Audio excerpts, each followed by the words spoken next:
નમસ્કાર. રાજકોટના રાજગઢ ગામે વન વિભાગે વિશાળ અજગરનું સફળ રેસ્ક્યુ કર્યું.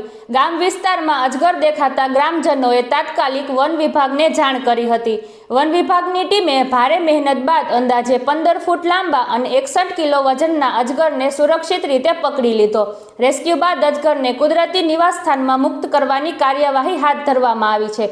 વધુ સમાચાર માટે જોડાયેલા રહો આરપી ગુજરાત ન્યૂઝ રાજકોટ.